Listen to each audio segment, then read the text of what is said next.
Stephanie, originally from New York City, has just turned 68 years old, and she's been living with HIV for 28 of those years.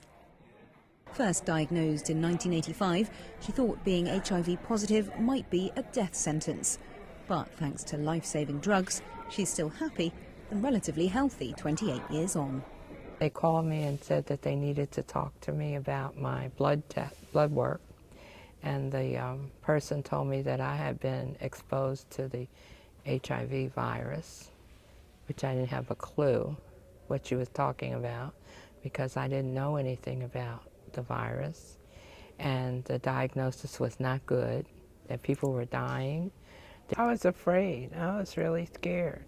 But I managed to be very active. I participate in a women's group for women over 50 who are infected or affected. I have a 4-year-old great-granddaughter that I'm helping to raise. So I have a very full life. Stephanie's come here to Silver Spring Civic Center in Maryland, just outside Washington, D.C., to talk to others with HIV, including senior citizens, a growing demographic here in the U.S. That's thanks to the new combination drugs that came on stream in the mid-1990s, which work in concert to stop the virus multiplying itself in the body. They've dramatically reduced the number of AIDS deaths and were immediately shown to help HIV-positive patients live longer. Nearly 10 million people worldwide are now being given this kind of long-term antiretroviral therapy, and it limits their transmission of the virus by up to 96%. But now we see people who've been around sometimes for 3 decades knowing that they're HIV positive. For many people in this country, living into their 50s and 60s and sometimes 70s with HIV has been something they never dreamed of. Access to this treatment, which is much cheaper and more widely available these days, has revolutionized HIV care in the US. There is no reason that anyone should die of HIV anymore. It's simply a lack of access to the drugs that can save them.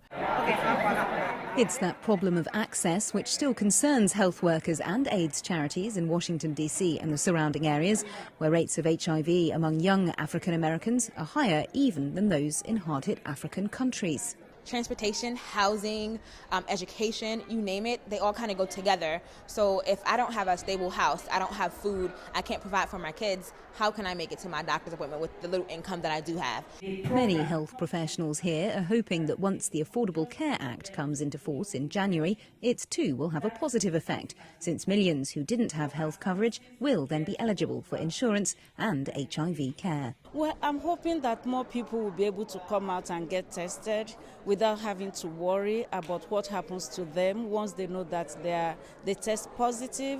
I'm hoping that, people would know that there is access for them to quality health care.